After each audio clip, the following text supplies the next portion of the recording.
We are off and running. Once again, it's the New York Giants Squad Show. My name is Jay Berman. We are part of the Locked On Podcast Network, now the number one sports podcast network. We're wondering about primetime for the Giants. How will they perform against, of course, the Pats on Monday night? I'm Patricia, trainer, Locked On Giants. And will the Giants finish strong before the bye or limp to the bye? I'm Mark Collins, two-time Super Bowl champion. You know what I found out? The Giants still can't close out a game. Let's go, Big Blue. It's the New York Giants squad. Everything New York Giants every week. Breaking down all the big hits and game-changing plays from the G-Men. The way only the Locked On Podcast Network can. Get ready and squad up. The Giants Squad Show starts now. All right, we're off and running. We do enjoy a good Thanksgiving meal, which we all will do tomorrow. Before we get there, we have to size up things for the New York Giants. And of course, it begins with last week's loss, which is pretty typical this season. Patricia, in the leadoff spot, the road woes continue. This has just been a pattern really for a season and a half now. Yeah, I don't know if we have to, perform a sacrifice or do some sort of dance, or I don't know. I mean, yesterday it was funny. I was watching that video from the Super Bowl 86 team, the video that they did, and I'm thinking to myself, maybe if I run that a few times, that'll break the curse. Great. By the way, Mark Collins had some moves in that video. Let me tell you. Yeah, you know what? I thought I bought every one of those videos and burned them. That we look like, Patricia and Jay. We look like some guys who broke into the stadium to do a video. We couldn't wear uniforms or anything because the league, once the Bears did it and the Rams did it, wore uniforms, the league didn't make any money. They said, no, we're not going to do that again. So that was funny. I can't believe that video shows up every year. I like watching it. It brings back memories. Yeah, I guess it keeps me relevant. That's about it. Well, we did experience another late collapse, which is just, in regard, and we'll get to Shane Bowen, obviously, but the late collapse, Mark, it was just a sign of the times, I guess, which is so depressing. Yeah, I don't know if it's a sign of the times. It's been their time doing this for the last year or two, or whatever. I mean, this has been embarrassing. It's beyond embarrassing because now it's become a pattern. And as we'll move on with the show, we'll talk about some other things, but this is bad. And with all that talent on the defense, and they're not closing teams out, that just tells me that they don't want to do it. It's not that they don't know how to do it. They don't want to do it. And we're going to find out real quick that changing the defensive coordinator, in my opinion, is not the flipping answer. Because what's going to happen? The whole defense is not going to change. It's not going to be a new playbook on defense. It's going to be the same stuff. So, we'll discuss later.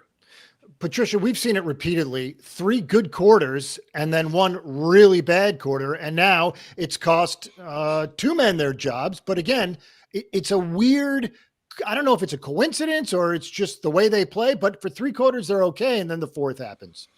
Yeah. And maybe it's just me, but they look gassed by the end. And then that should not be happening at this point in the season. I mean, you're highly conditioned athletes, and it just seems like come the 4th quarter, those last few minutes, I mean, on the clock, it says 6 minutes, but that's probably an eternity. And it's like, oh my gosh, so I don't know what it is. I mean, why things just break down. Is it the play calling? Is it the execution? Is it a combination of everything? It probably is, but they better figure it out. I mean, I get it. The season's pretty much over for them. They're not going to be in the playoffs. Not that they ever really were after that Denver collapse, but they better figure this out because jobs are on the line now. Yeah, Mark, we've seen 2 guys go down. It's doesn't seem impossible that more could follow. Yeah, I mean, to me, they're going to have to fumigate that whole locker room with the coaches. I mean, everybody's got to go because now the pattern is set, and you keep one or two components of that team now, that regime.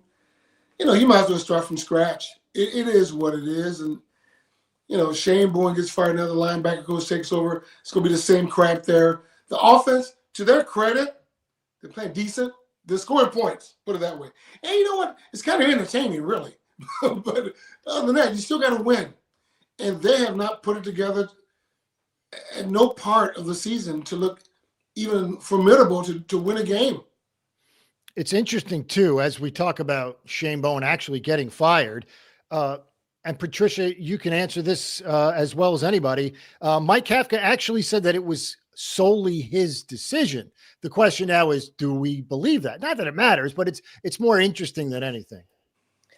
I think Mike Kafka he's auditioning to be a head coach. And I think after spending a couple weeks with the defensive side, seeing the processes and whatnot, I found it interesting, by the way, that he had Pat Fitzgerald at practice last week, who is a defensive-minded coach and a mentor of his. I asked him about that, as a matter of fact. I'm like, you know, did Fitzgerald kind of, you know, open your eyes to a few things? And Kafka just kind of brushed the question aside. But, you know, is it his decision? I think it was his decision, but I also think that he had to have buy-in from the general manager and maybe even from ownership because, you know, look, they still got to pay Shane Bowen the rest of his contract. So, you know, you can't just get rid of a guy and say, okay, that's it, and without consulting with the guys who are signing the checks. Yeah. Mark, you've been consistent from the beginning on this. You thought it was a bad idea. I was more surprised the timing because it seemed like at 3 different stages in the last 2 months, we've said Shane Bowen's got to go. And now it's almost like it doesn't matter. It didn't matter back then either because defense is easier than offense to play. I'll explain. Offense they have so many integral parts, the plays are hard. Defense, you got 2 or 3 or 4 coverages, and you just got to go. So defense is pretty easy. So when your defense isn't playing well, changing the coach doesn't really matter too much because the defense was what the defense is. The players who are playing there, you picked them, you better teach them, and you better get the effort out of them. If you can't, then, you know, that's it. You bring another coordinator in, the whole defense is not going to change. It's effort. It's an effort game. Offense isn't that way. So, you know, to let them go this late, I think, again, they're just satisfying some of the fans by doing that. He might as well stay for the whole damn season. I mean, we'll find out against the Patriots, will that defense still be the same? Will they still collapse in the fourth quarter? So far, they've been doing it. The linebacker coach has been there for a while. He's been seeing it. What's different is he going to do that Shane didn't do? I don't know. We'll find out. Great point, Patricia. I'd love to get your thoughts on that. That's really interesting. Yeah, I mean, they can't they can't change the scheme over, you know, a wholesale change. But what they did do, at least today in practice, they worked on the fundamentals, tackling, getting off blocks. This is all stuff we haven't really seen on a consistent basis. So maybe, you know, they're going back to square one and they're saying, okay, let's focus on the fundamentals here. Let's work on, you know, they were working on setting the edge a little bit better because they've been absolutely gouged on the edge with the run game. So they're going back to square one, it looks like. And they're saying, okay, look, you know, we can't change the scheme. The player personnel is what it is, but we can fix the fundamentals. And, you know, whether that's going to make a difference, I would think it might make a difference. But, you know, at this point, you're right. I mean, we're so far along in the season. How much of a difference is it really going to make? Yeah, Mark, you look like you're about to jump in. No, it's not going to make none. I mean, when I played, when we would do stuff like that during a bye week. We had some downtime. What Belichick and Parcells would do on both sides of the ball. We'll talk about Belichick. What he'll do is, okay, in our first 6, 7, 8 games, whatever that bye week is, we will go through that playbook and he'll ask the players, how'd you feel about this? And we'll scale that book down from, let's say, the 4 or 5 coverage we had, we'll pare it down to maybe 2 or 3, and we have components to expand on those 2 or 3 coverages and play. And we would play the hell out of those coverages. We do that stuff. We go back to the basics, what worked, what didn't work, and then we'll go from there. That's what we did. To do it now, the Giants are out of it. This late in the season, with a bye week, or even as the defense coordinator gets fired, to go back to the basics, just to play decent defense, it's too late. That stuff is done in training camp, mini camp. At this point, where the season is lost, and you're basically trying to save your ass, you're just trying to, couch out to the ownership and whoever. So, hey, I'm doing something different. Dude, that's too damn late. Because now the players, are they buying into it? Are they accepting the changes or whatever? I don't know. Never been there. But, man, it's too late. So we'll see if it works. But I don't know. We'll just see. All right. Now we got to do the Malik Neighbors deleted tweet, which is just, typical Giants here in 2025. Patricia, obviously he's not there, correct? He's not in the locker room, so you don't get a chance to speak to him, but this was pretty silly. Yeah, he's actually back now in the facility rehabbing. I think he recently came back, but look, it was frustration. Who amongst us didn't share in his sentiments with some of the play call decisions and whatnot? But that being said, and Kafka was asked about that today, and he said, "Oh, I didn't see it, and I think it's great that players can express themselves, and as long as it's not detrimental to the team, I don't have any problem with it."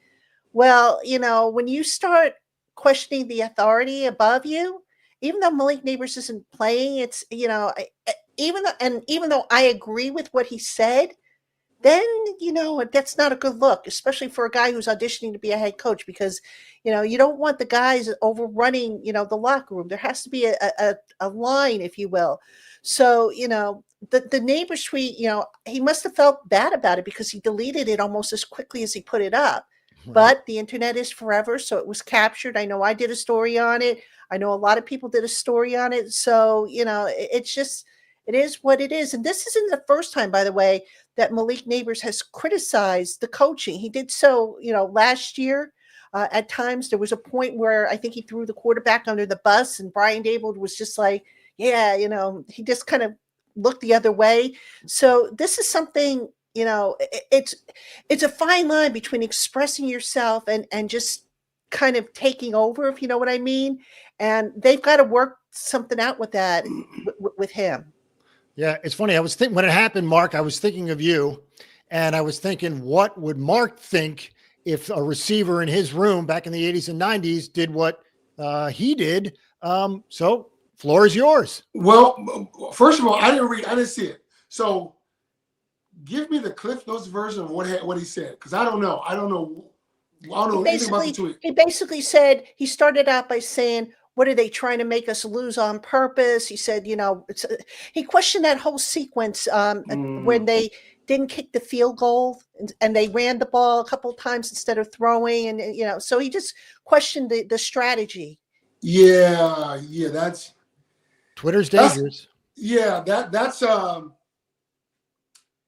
That's almost like insubordination. That's almost, you can do whatever you want to do, but you shouldn't do that, right? Especially, you're still a part of the organization. You're a member of the team, even though you're not playing. There's some shite you just shouldn't say. You own your thoughts. You're a slave to your texts and posts, and that will haunt him forever. So he's got to remember that. I'm sure that hopefully some of the players, the older players, got a hold of him and said something to him. And even if management says something to him, that's something you just can't sweep under the rug, especially if it happened before. Because now there's a pattern that's set. If it happened one time, it's an accident. Twice, it's on purpose. So it could get worse. So I hope it doesn't happen again. But, this is just par for the course. when you lose. I know he's a competitor. We're all competitors. We get that. But there's some stuff you just shouldn't text or post. Yeah, and he's obviously the number one weapon on the offense, and we all want him back badly. That being said, I mean, and we're not going to kill the guy, but I think it speaks to the larger picture. One, tells you all you need to know about Brian Dable. I mean, because this is not, it's happened before. And two, it probably tells you a little bit about what Malik Neighbors thinks of Mike Kafka as well, Patricia. I don't know that he meant it necessarily as disrespect. I think he was frustrated. Even though he can't play, he's still competitive. He still wants to see the team do well. But that being said, he's a young kid still. And, I don't know about you, but when I was that age, I was a loose cannon. And I had to learn the hard way not to, what to say and how to say it and when to say it. I think he's still learning. And, I long for the days, and people are going to, probably laugh at me when I say this. I long for the days of Tom Coughlin, because Tom Coughlin, when he first came in here, you didn't pull that stuff. If you had something to say, you said it behind closed doors. I remember the whole Tiki incident and how Tom Coughlin dealt with that, as best as he could behind closed doors. And you have to command respect, because now all of a sudden, if you're in that locker room and you see, oh, Malik Neighbors is getting away with it. Oh, this player's getting away with it, so it must be okay. And it just sends a negative message to the entire locker room if you don't stop that before it escalates. I'm Mark, again, I'm thinking 80s Giants. I'm thinking what guy on that team would do, or at least, in the Twitter world, do what, and I'm thinking you, and I'm thinking all the leaders on that defense shutting that down. Oh yeah, that would never happen. Our leadership, Harry Cross and George Martin, just those two alone, that stuff doesn't happen. Even though some of the things that we did, whatever, it was all handled in-house. And I know situations different, but, as far as digital media and stuff like that, I get it. And a little pushback on Neighbors, he's a grown-ass man. I know he's a kid to us, but he's a grown-ass man. He's playing for a Fortune 500 company. He's an employee of that company. You got to represent that company on and off the field. What you say can hurt the company and hurt your brain as well. He should know that.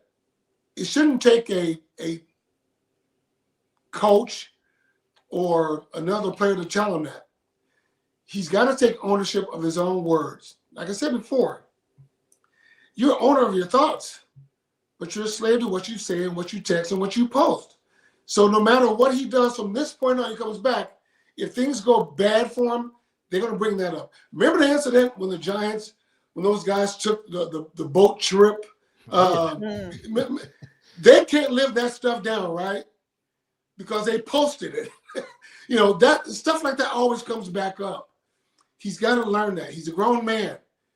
Watch what you put out there in the ether, because it always comes back to kill you.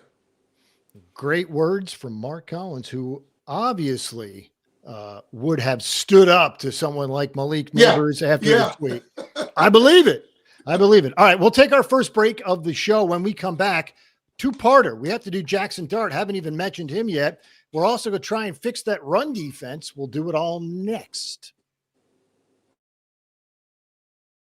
Today's show is brought to you by our friends over there at Peloton. Look, folks, it's time to break through the busiest time of the year with a brand new Peloton cross-training Tread Plus that's powered by Peloton IQ. It's Peloton's most elevated technology and equipment yet that gives you real-time guidance, and it gives you endless ways to move, whether you want to work out by yourself or if you want to work out with your favorite instructor, like my personal favorite, Alex Toussaint. He always gets me fired up to tackle the day. And the thing I like about Peloton, it helps me achieve more in less times. They have features that help you plan, stay motivated, track your progress, and Peloton IQ also provides personalized workout plans and recommendations. That's something that I use right now during the busiest time of the year covering the NFL. They plan my workouts for me based on my mood, my vibe, and also my favorite instructors. So make sure you check it out and use it, because it also helps you correct your form in real time, and it maximizes your reps. It counts your reps so that you can do it smarter, safer, and more efficient. Let yourself run, lift, flex, push, and go. Explore the new Peloton cross-training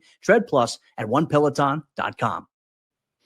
All right, we are back and we are ready to move on. Let's do Jackson Dart real quick, who practiced today fully. I'm glad that we found that out before we went on air.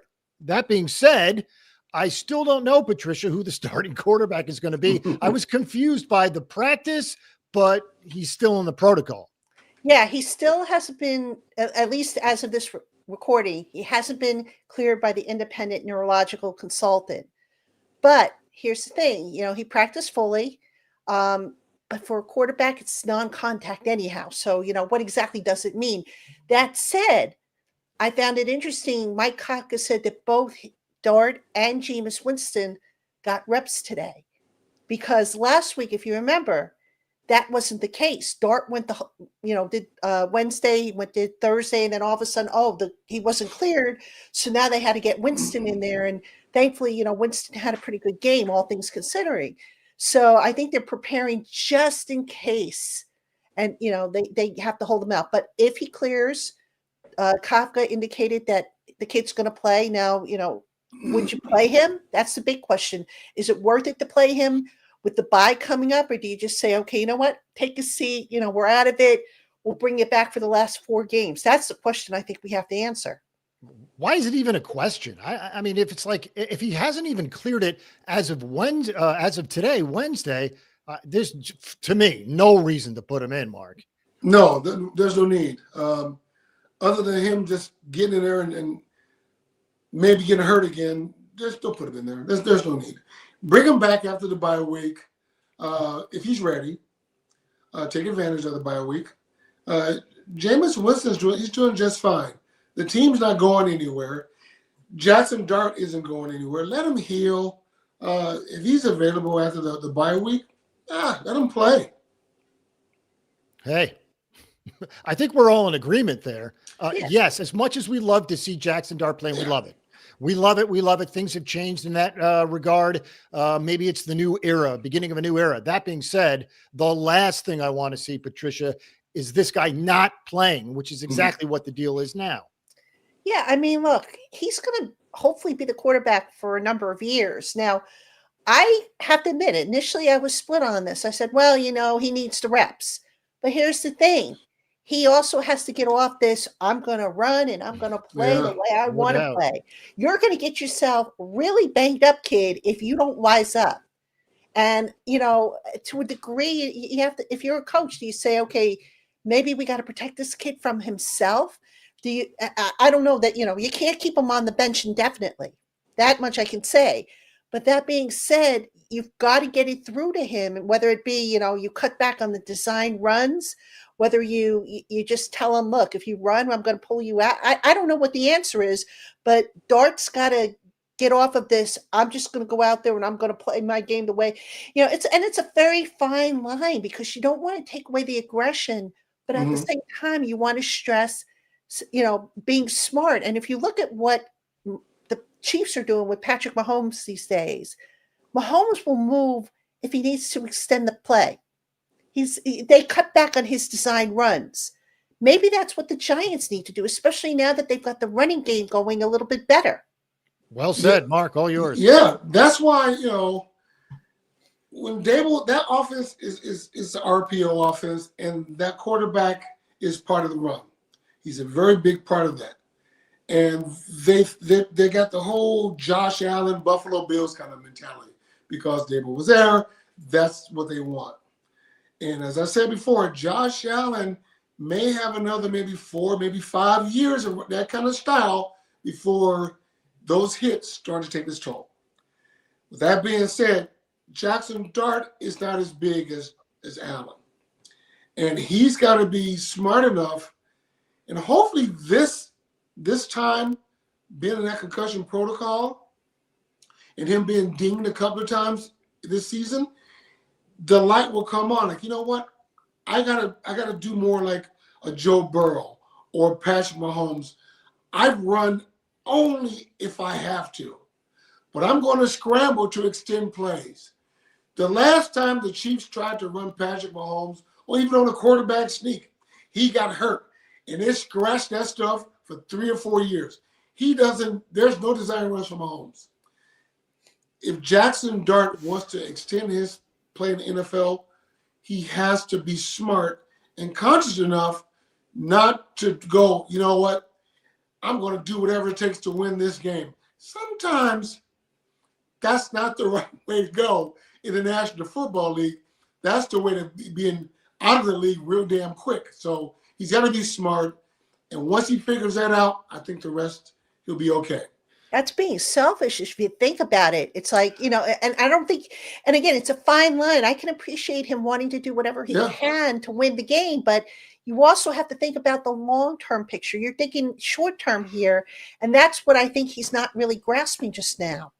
Hopefully he'll get it. Hopefully he'll get it when he comes back. Yeah.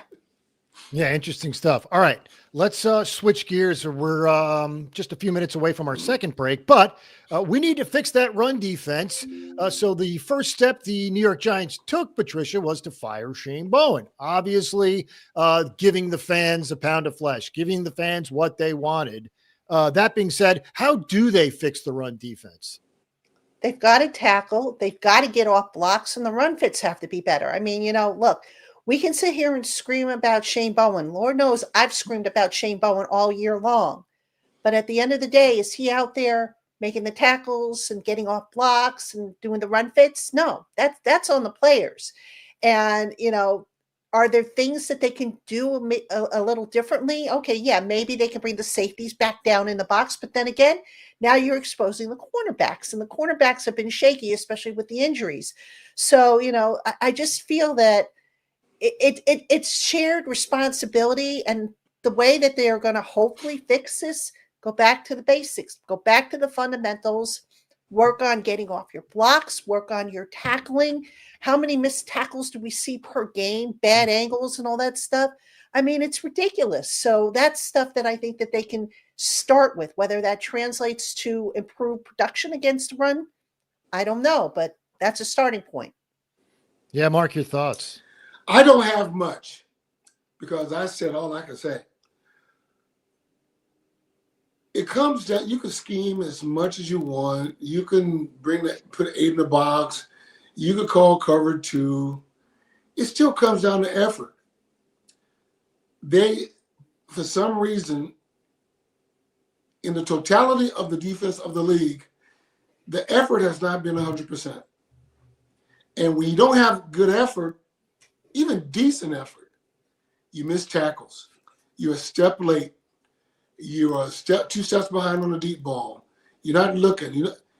Effort is everything. And I have not seen it on the defensive side on 100% of the snaps at all. You watch that long run that Gibbs ran, that long touchdown run up the middle. There was 0 effort and 6 people there and no effort. I'm like, you got to be kidding me.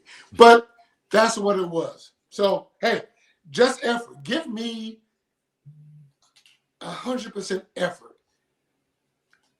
That's all I got. That's all I got. Yeah.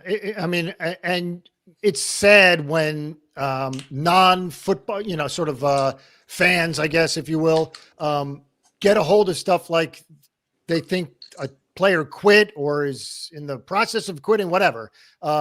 That's bad. And you're not only that, you're never going to win a fight with the fans, which is probably why Shane Bowen ultimately got cut. But anyways, it's interesting because the defense has a lot of good players, Patricia. Yeah. They got a lot of great players. Yeah. They're good. But it don't mean nothing if you have no effort. No effort. And we could talk about everybody, every player on that defense. We could say, you know what, this player, that, whatever. They, at some point, Albert Burns, I think, all the other guys have shown little to no effort. They're just in a friggin' uniform, just playing. Not even giving effort to stop a pass, make a tackle, anything like that. And that's the bad part about it. And I watch football like you guys watch football. You watch all the other teams. And the first thing I know, I say when I'm speaking for you, is, man, why can't the Giants do that? that player is doing it on this team, but the player on the Giants, that's the same position or whatever, he's not giving the same effort. It's easy. The game of football, especially defense, is easy as hell. It's easy. You line up, you go 100 miles an hour, you make a tackle. You get the quarterback. There's no intricate calls. It's basic. Go and play. So that frustrates me. And I'm sorry to cut you off, Patricia, but it's frustrating. It is. No, you're absolutely right. I mean, you do want to have effort, and especially here's what I don't get. You're protecting a lead late in the game. You want to win, supposedly. So why all of a sudden does the effort just go out the window? I mean, can anybody explain that to me? No. For some reason, the guy that chose all those players to be on the team is still in a position to choose a coach and more players. Not that we have a section devoted to Joe Schoen here, but I agree with both of you. Joe Schoen seems to be the common denominator here, huh? Well, he as Bill Parcells would say, he bought the groceries. Yeah. So, are the players, are those the guys you wanted and they're not performing? So you get rid of the coaches, and you make changes there. And some of your draft picks and some of your free agents you picked, Joe, have not panned out. So you got to look at yourself in the mirror as well. But overall, it ain't working, brother.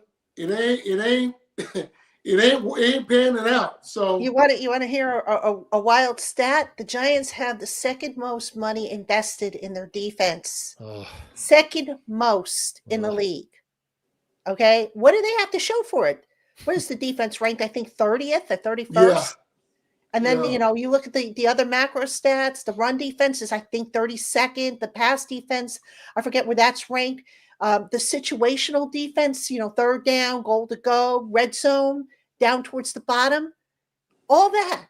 This is what your money has gotten you. Yeah. Well, I think ownership, if I were an owner and I gave my checkbook to a general manager who spent money on players like that, and my return on investment is this, I think I would maybe contemplate changing general managers. But that's me. So. I'm with you. I can't. They should have blown it up before this season. The fact that they haven't blown it up, or at least started to blow it up this late, that's a topic for another day. We need to take a break, but when we return, key injuries to discuss. We have not gotten there yet. We'll do that on the other side. All right, we'll tell you about FanDuel. The NBA is back, and there's no better place to get in on the action than FanDuel, the official sports betting partner of the NBA. Even if you missed the start of the game or want to ride the hot hand, FanDuel has live bets on everything from who will score next to fourth quarter comebacks. Plus, you can even combine your live bets into a same-game parlay for a shot at a bigger payout. It keeps every game exciting, especially when your team's making that late push. Right now, FanDuel is giving new customers $300 in bonus bets when your first $5 bet wins. So head to FanDuel.com to sign up and play your game with FanDuel, the official sports betting partner of the NBA. All right, we're back, and key injuries, but every team is beat up now. Mm-hmm. Every day seems like another key player goes down. That's the NFL we live in now. Anyways, Thibodeau, we need an update on. Adebo, Dex, I want to get to. Flanagan Fouls. I mean, all of them are dealing with stuff, Patricia. Yeah. I mean, Adebo at this point, he was on track to return a couple weeks ago. Then he felt the soreness again in the knee, and he's right back to where he started from. I mean, at this point, just put him on IR, free up a roster spot, maybe bring up Turbo Miller or somebody else. And it's interesting, by the way, they added a cornerback, Miles Purchase, to the practice squad, which is usually a sign that maybe they're a little bit banged up more so at a position, and now they're worried about depth. So that's obviously something you want to keep an eye on. Dexter, it's interesting. Dexter's injury is the same elbow that ended his season about a year ago today, as a matter of fact. So it's that same elbow. And, Dexter, when we talked to him a few weeks ago after the Carl Banks, comments were made, Dexter said, my elbow isn't an issue. Well, what did you expect him to say? He's not going to go out there and say, yeah, my elbow's still bothering me, because guess what? Now the opponents are going to go after that elbow. So I've suspected that elbow has been a problem since the start of the season. I think that was part of the problem. Thibodeau, shoulder, still isn't practicing. At this point, this is going to be the third game that he would miss, I think the third one, if he doesn't play. Flanagan Fowles has the neck. This will be game number 6 if he doesn't play. So, those are the injuries we know of. Tyler Newman, we don't know what his status is. I think he was out doing some work. I know Slayton is still banged up with the hamstring. So it's a long, long injury list. And, when your season's going down the tubes, this is what you get, unfortunately. Drama with Dex. I mean, we've done Dex week after week after week, and it's always not necessarily in a negative light, but it's always wanting Dex to get better, and he just hasn't, Mark. Well, when you're the so-called leader of the defense, you're the name guy, you got all these commercials, that's what comes with it. That's how it is. You're the guy. And if you don't rise to the occasion, you don't, whether you're injured or not, you got to take the good with the bad. So he's not been playing that great. He hasn't been consistent, worth a damn. And all the flack that's coming with it, compound that with a losing season, well, you're the guy. They're going to look at you first. And that's just how it is. As far as the other injuries, it's unfortunate, but, and we always talk about the next man up, whatever. Everybody's hurt. Everybody's banged up. Adebo, dude, they might as well put him on IR. If Thibodeau can't go, shut it down, whatever. We got to get the players in who they can look at for next year and give these players a chance to audition to make this roster or another roster. Give the team a good chance to win and let the chips fall where they may. All right, we have to get into the Patriots, and we will do that. But we do have prime time, and we've discussed the last couple of weeks what the country would think of when they saw Monday Night Football, Pats against the Giants. And we know how the struggles have been there forever for the Giants in primetime, Patricia. Why? I mean, I know it's unanswerable, but it's just weird that they play so poorly in primetime. I don't know if it's because, players like all of us are creatures of habit. And now all of a sudden your schedule is all messed up. And now on top of things, you've got Thanksgiving. They're off on Thanksgiving. So, the schedule's, it's like, I don't know about you, but I know what my schedule is during the course of a week. And when it gets altered for whatever reason, sometimes I'm like, oh gosh, today is such and such, and I should be doing this, or, so sometimes you lose track of it and it kind of throws you off a little bit, but that's where you've got to really hone in and focus. And for whatever the reason, this team, when it has a primetime game, and I think since 2012, and I looked this up, they've only won 5 games on Monday Night Football. Damn. And I think they've lost, I want to say 17 or something like that. I forget the number, but only 5 games since 2012. So, I suspect it's the scheduling getting messed up, but I have no proof of that. That's just my theory. Whatever it is, I don't know. Maybe they, it's past their bedtime. I mean, I know it's past my bedtime, but that's just me.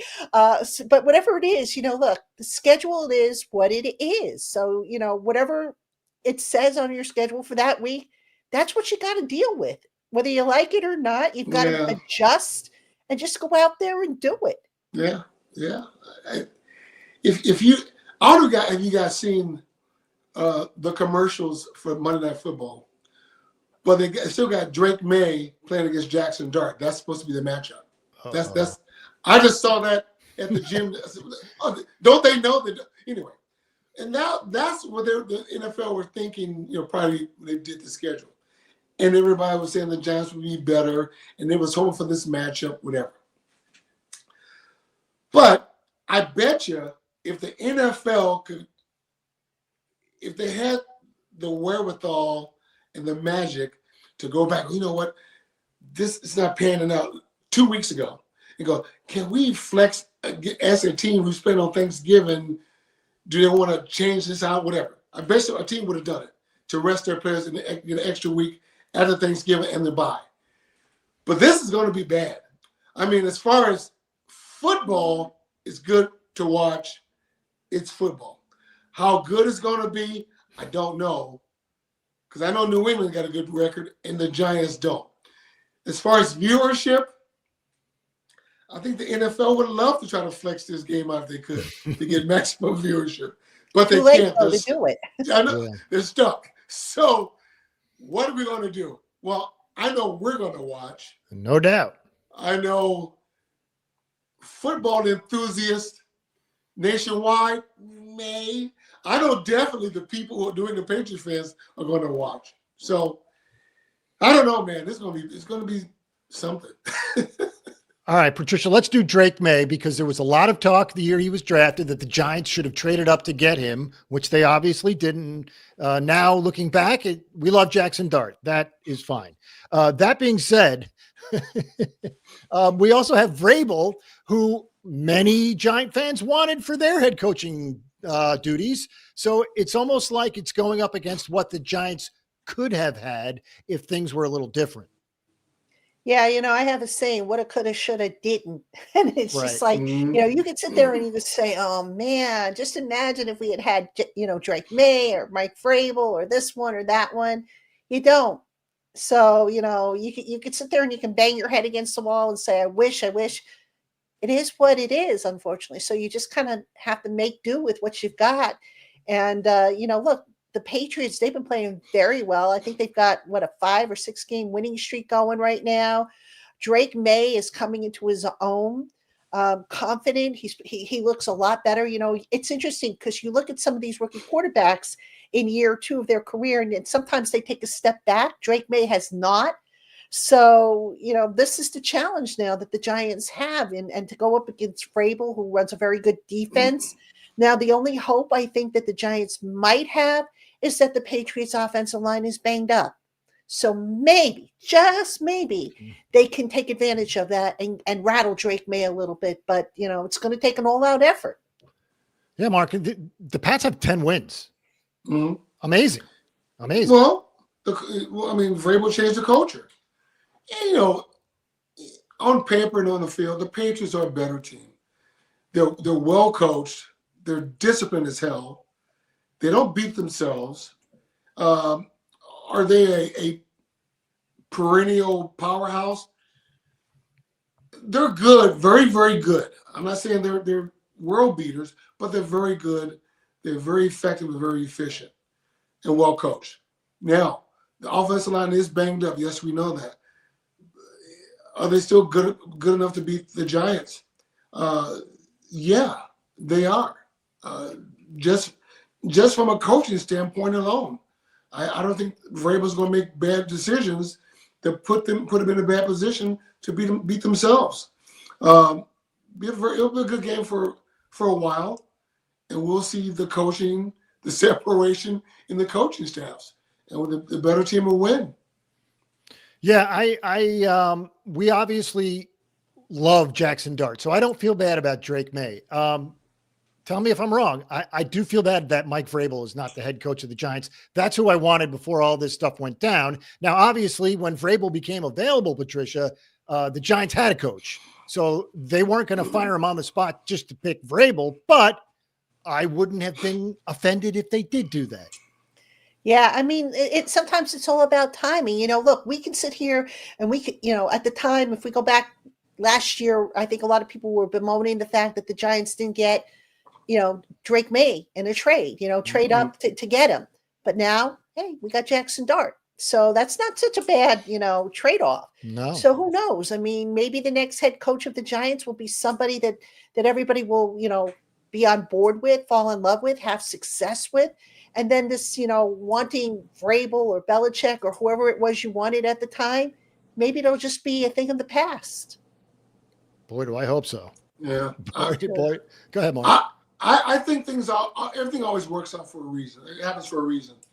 Yeah, you wanted this coach. It don't matter. You didn't get him. You got what you got. And hopefully, I think the Giants are happy with the quarterback they've chosen in Jackson Dart. Because, you got Drake. You've gotten Drake last year. All the stuff was going with the offensive line and that crap. It could have been totally different. If you got Vrabel, who knows? I don't know. But didn't get him. Don't have him. And the cards are already being played. Next year, we'll see what happens. What coaches are available? Who can fit? Can a coach step in right now?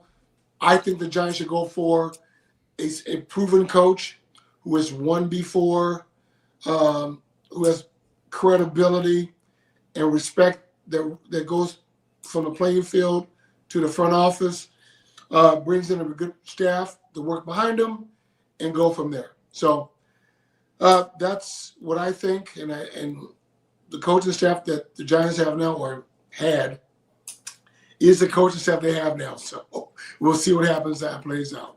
All right, we'll take our final break. This is a real quick break, about 5 seconds. And when we return, we'll talk about the line because it might or might not be moving. We'll let you know.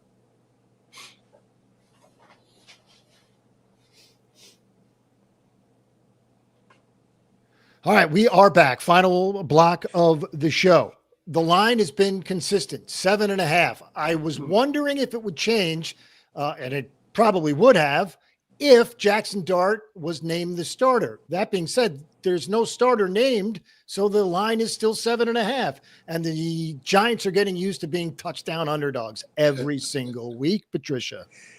Yeah, when was the last time they were favored? I can't even remember. Not this year. Not this year. But yeah, I mean, look, we saw this last week with the Lions game. I think the Giants started off, I want to say 7 points. I think they were an underdog, and then the word came out that Dart wasn't starting, and then the spread or I think it jumped up 2 points if I remember correctly. Yeah. So this is nothing new, but you know what? At the end of the day, the Giants, they covered. So as far as the spread goes, I mean, I'm not a big gambler, right? I don't pretend to understand how odds are created and what they use for the basis and all that stuff. But at the end of the day, you line up, you play the game, and you see what happens. Anybody can win. I mean, did anybody have on their bingo card that the Lions would be trailing the Giants? I mean, I thought it was going to be an absolute, disaster for the Giants. I thought they were going to lose by at least 2 scores,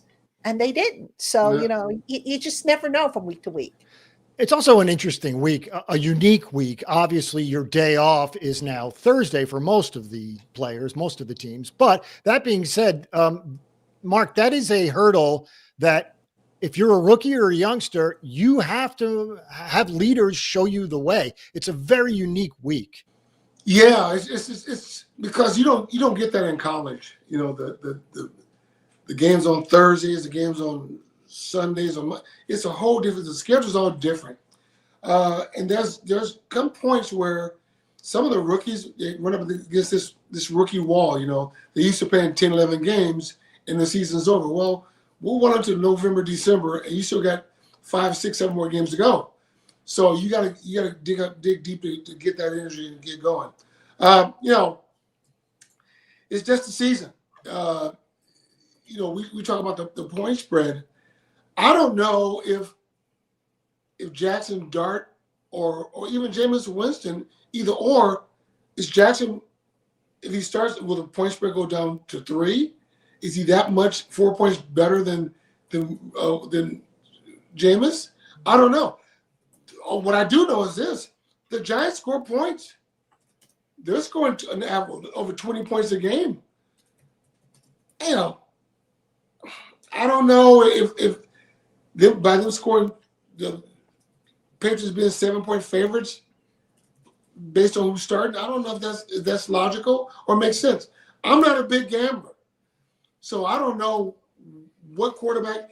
They're not that far apart quarterback-wise because they both are effective. So, we'll see what happens. It feels like this season has been without a bye, and it has. And I forgot the Giants had a bye because it's so late this year. That being said, I think the byes start either week 4 or week 5, which is way too early, obviously, but this feels way too late. It's almost like the best way to do it, Patricia, is have your bye smack middle of the season. Wouldn't that be nice? But unfortunately, not all the teams can have that way. This is in the last 2 years, I want to say, 23, 24, the Giants have had, the bye late the last couple of years, or the last 3 years, 2 of the last 3 years. And look, at this point, remember, they've been going nonstop basically since the end of July.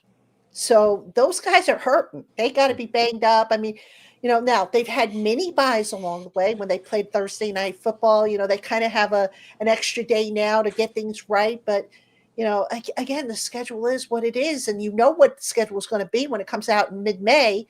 So you just plan your scheduling accordingly. Mark? I bet you if the Giants were 10-2 or 10-3, nobody would give a crap about the bye. You don't give a crap about it. But if you're 10-2 or 10-3, you really want that bye late.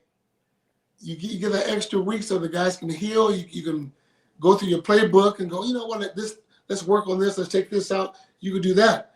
But when you're 2-8, 2-9, when you get the bye week, and I've never been there. This is just me speaking out loud. If I'm 2-9, I don't think this way, but some players may be going, you know what? I can't wait for this season to end because you're in the bye week. You're pretty much checking out, as some of the baseball players will go. You're thinking about your trip to Cancun because you're not going to the playoffs. So that's the bad thing about a late bye this late in the season. All right. After the Monday nighter, then the bye. After those two, then it's the final quarter of the season, which is amazing how fast it goes. 3 of those 4 games, Patricia, are home games: Washington, Minnesota, in Vegas, and then Dallas. To me, this 4-game stretch is where Kafka coaches for next year. He can remove that interim tag if this is a successful quarter. Yeah, I mean, he's obviously on an audition. I like Mike. I think Mike is going to be a good head coach someday. Do I think he's going to be the head coach of the Giants?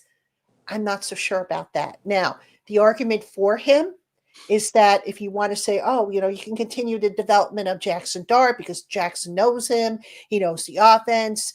You can make that argument, I suppose. But the problem's on the defensive side, and you've got to get somebody in here who really knows how to be creative and deploy those guys to the best of their ability, who knows, look, I look at the Giants defense, and it's a mix between guys that Wink Martindale wanted and a mix between what Shane Bowen wanted. And the mix ain't mixing. It's like oil and water. Yeah. It's not mixing. So you've got to get somebody in here who can straighten that out. Now, does that mean bringing a defensive-minded head coach? That seems to be, you look at some of the names that have been mentioned for the Giants job, most of those guys are defensive-minded head coaches. And that seems to be kind of the trend, it looks like, as opposed to offensive-minded head coaches. But that being said, just get somebody in here who knows what they're doing, maybe has a little bit of experience, some success, and who can finally straighten out this mess because it's just been too long. Go ahead, Mark. I think I would get rid of everybody. I would except the O-line coach. Well, okay. You convinced me. I would do exactly what the New England Patriots did. Bring in somebody who has a great pedigree in coaching. He's coached a talented team in Tennessee, talented NFL team. He learned from one of the best defensive coordinators in NFL history, and he brings the it factor with him. And he took over a quarterback who he didn't draft, and there's still confidence in him. That, to me, is the hard part. to bring a whole new staff in. The easy part is to keep remnants of a losing regime there. That's easy, because if it doesn't work out, a lot of people are going to say, well, why don't you just get rid of, bring some, it is festered to something else. So that's what I would do. You look at what what's his name? Sean Payton did in Denver.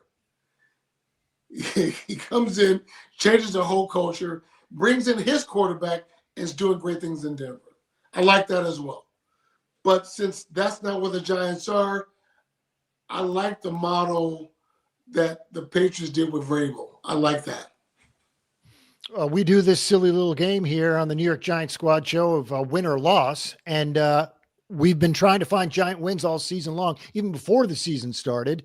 I think a lot of us, and we've discussed this before, Patricia, a lot of us circle that Vegas game. Not that it's going to be easy, but Dallas has improved. Washington and Minnesota there as well. I like the Vegas game as one that I can check off as a win if possible. I don't know that I could pick them to win any game. I mean, I got to see it. But I mean, if I if I have to pick one, I would say Vegas. I mean, Vegas is a mess too. They just fired Chip Kelly. Mm-hmm. They haven't been playing well. I think they've got some injuries as well. They're in the same boat. I happen to know, the Locked On Raiders host and also my colleague over at Raiders Online, or I'm sorry, Raiders on SI. And we talk about, our respective teams, and it's the same thing. It's like, oh, so how bad do you have it? Oh, I have it worse. It's like a game of hold my beer, Yeah, I mean, it's been that kind of year. It's funny because it comes back. I don't know why this is sticking out, but I almost feel bad, but I have changed my personal tune on Dex. And I'm not saying get him out, but I was in his corner for obviously the birth of his child, getting back into game shape. And I feel like we were talking about that. Just give it a couple of weeks. He'll get back into game shape. Mark, he never did. No. So there is something. I don't know what it is. I'm not going to speculate. But all I know is he did not perform to the level of the expectations, probably not of himself or his teammates. But I digress. When these things start to happen, sometimes it might be best for an address change, a team change. There's definitely going to be a regime change. Back to the Raiders. I think I'm going to pick the Raiders. The Raiders as a win for the Giants, because I think the Giants roster is better than the Raiders roster. Just that alone is good enough for me. I mean, the way the Giants offense have been playing, and the Raiders, they're awful. They are awful. And I know Pete Carroll means well, and he's fired Chip Kelly. The Raiders sidelines are bickering with each other. They're fighting on the sideline. I've seen it. I know people out there in Vegas as well. So that's the win.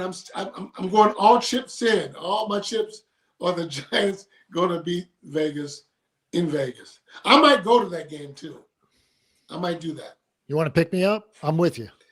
Yeah. I'll send the jet to come pick you up. Sounds good. I'm in. Yeah. I'm in. Oh, come on up. All right. So this was our pre-Thanksgiving New York Giants squad show. It obviously comes before the Monday Nighter, which, of course, is in New England against the Patriots. We'll be live immediately following that game on Monday night. For Patricia and Mark, my name is Jay. Have a wonderful Thanksgiving, everybody. So long.